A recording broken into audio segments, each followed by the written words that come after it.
Hello everyone, how are you.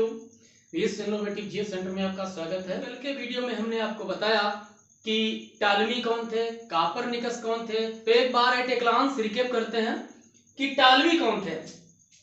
टालमी के बारे में हमने आपको बताया पिछले वीडियो में कि टालमी मिस्र के खगोलविद थे। उन्होंने बताया कि पृथ्वी पूरे ब्रह्मांड के केंद्र में है।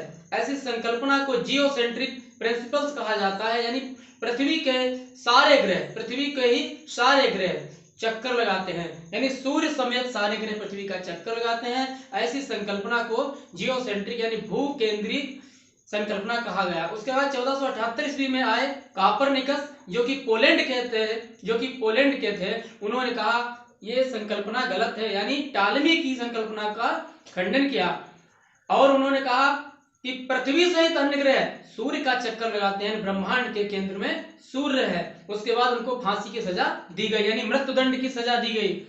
फिर उसके बाद का परिकल्पना बताया, फिर लाप्लास के बारे में बताया, निहारिका की अद्वैतवादी परिकल्पना। तो अद्वैतवादी परिकल्पना अद्वैत यानी दो नहीं है, इसका मतलब एक है। उन्होंने कहा एक ही पिंड से, एक ही तारे से सारा ब्रह्मांड बना।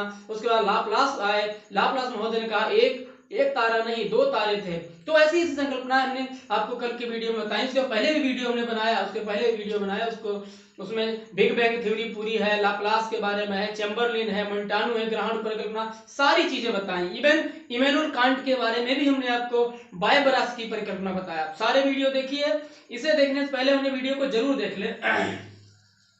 तो शुरू करते हैं आज का वीडियो। और लिखा है गैलेक्सी।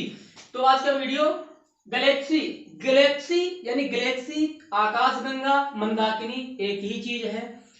होता क्या है आकाशगंगा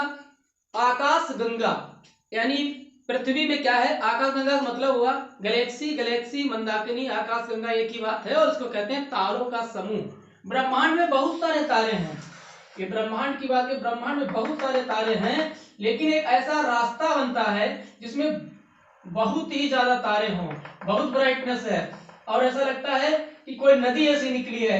और हिंदू धर्म की मान्यता अनुसार इसको कहा जाता है आकाशगंगा, इसमें उसी कहते हैं गैलेक्सी। ठीक है, तो गैलेक्सी क्या है, तारों का समूह है। बहुत सारे तारे हैं और ब्रह्मांड में बहुत सारे तारे हैं। इवन सूर्य भी हमारा एक तारा ही है। अब तारा क्या है, ग्रह क्या है, थोड़ा समझते हैं। ग्रह क्या है, तारा वो है जिस खगोलीय पिंड में अपना प्रकाश होता है, ठीक है, खुद के प्रकाश से प्रकाशित होते हैं, उनको कहते हैं तारा। और जो खगोलीय पिंड किसी दूसरे निकटवर्ती खगोलीय पिंड से प्रकाशित होते हैं, ऐसे पिंड को हम कहते हैं ग्रह। और जो ग्रह हैं उसी तारे का चक्कर लगाते हैं जो उसको प्रकाशित करता है। और यहां से शुरुआत करते हैं सूर्य। और सूर्य को उन्होंने कहा है, कापरनिकस ने कहा है कि जियोसेंट्रिक नहीं, हेलियोसेंट्रिक। हेलियो जो है, हेलियो का मतलब होता है सन, यानी सूरज का ही नाम हेलियो है और ये हेलियोसेंट्रिक कहा गया। और सूर्य मध्य में है पूरे ब्रह्मांड के। और इसके साथ 2006 से अब 8 ग्रह रह गए हैं और 9वां ग्रह यानी प्लूटो को बाहर कर दिया गया है। ठीक है, तो शुरू करते हैं। गैलेक्सी क्या है, अब करते हैं तारामंडल। जैसे हमारे कई मंडल होते हैं, जोन्स होते हैं, वैसे ही तारा का मंडल होता है, तारों का समूह होता है तारामंडल। और पूरे ब्रह्मांड में अनुमान लगाया गया है कि 88 तारामंडल हैं। पूरे ब्रह्मांड में अनुमान लगाया गया है कि 88 तारामंडल हैं।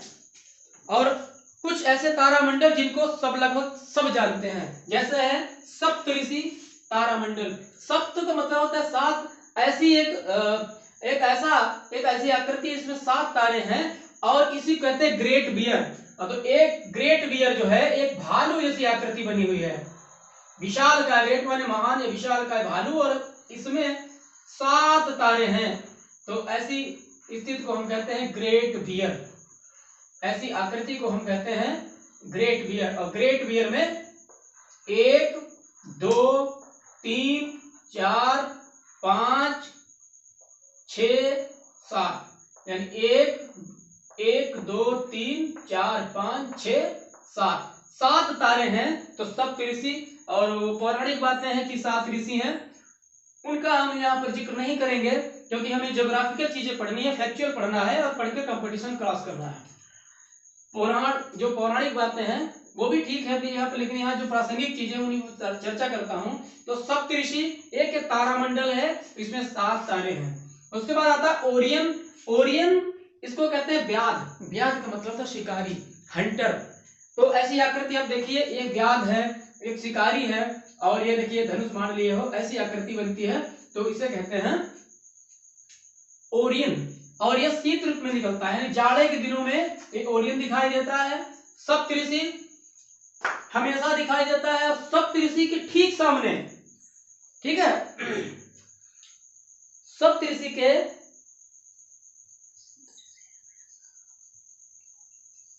सप्तऋषि हमेशा ध्रुव की ओर संकेत करता है। ध्रुव भी एक तारा है, उत्तरी दिशा में निकलता है, सबसे ज्यादा चमकदार होता है। जब दिक्सूची यानी दिक्सूचिका का आविष्कार नहीं हुआ था, तो सप्तऋषि को देखकर जो समुद्र में यात्रा करने वाले यात्री थे वो समय का अनुमान लगाते थे, रात कितनी बची है, क्या है। उसके बाद देखते हैं कृत्तिका। कृत्तिका कहते हैं प्लीयडीज, ये भी शीत ऋतु में निकलता है। ये सब तारामंडल हैं, अभी एक तारा नहीं है, एक तारामंडल में अनकाउंटेड कृत्तिका को हम प्लीयडीज कहते हैं, शीत ऋतु में निकलता है। वृश्चिक यानी स्कॉर्पियन, ये ग्रीष्म ऋतु में निकलता है, ठीक है। और फिर एक है हरक्यूलिस, ये हरक्यूलिस की आकृति बनी है, हरक्यूलिस की आकृति इस तरह की बनी है। तो ये सब तारे मंडल के नाम है। फिर आता है सबसे बड़ा तारा। सबसे बड़ा तारामंडल कौन है, तो सबसे बड़ा तारामंडल है आपका सेंटोरस, जिसमें 94 तारे हैं, 94 तारे हैं। उसके बाद आता है हाइड्रा में 68 तारे हैं। फिर आता है लंबी दूरी के मात्रक क्या है, यानी एस्ट्रोनॉटिकल यूनिट क्या है, खगोलीय इकाई क्या है। खगोलीय इकाई सूर्य से पृथ्वी की जो दूरी है ना, उसे कहते हैं खगोलीय इकाई। तो एक खगोलीय इकाई का मतलब हुआ 1.48 इंटू यानी 1.48 इंटू 10⁸ टाइम, इतना ये इसकी दूरी है, इतनी दूरी है। फिर प्रकाश वर्ष क्या है, प्रकाश वर्ष क्या होता है, एक वर्ष में प्रकाश द्वारा तय की गई दूरी, एक वर्ष में प्रकाश द्वारा तय की गई दूरी को हम प्रकाश वर्ष कहते हैं। जिसे 9.46 गुणे 10⁻12 लगभग 3 लाख, यानी एक वर्ष में लगभग 3 लाख किलोमीटर प्रकाश चल जाता है, ठीक है। फिर पारसेक की बात की जाए, पारसेक क्या है, 3.26 ईयर, ठीक है, ये लाइट ईयर लिखा हुआ है। तो इतना, उसके बाद सबसे बड़ा मात्रक होता है। तो आज का वीडियो इतना ही, मिलते हैं अगले वीडियो के साथ। नमस्कार, जय हिंद, जय भारत।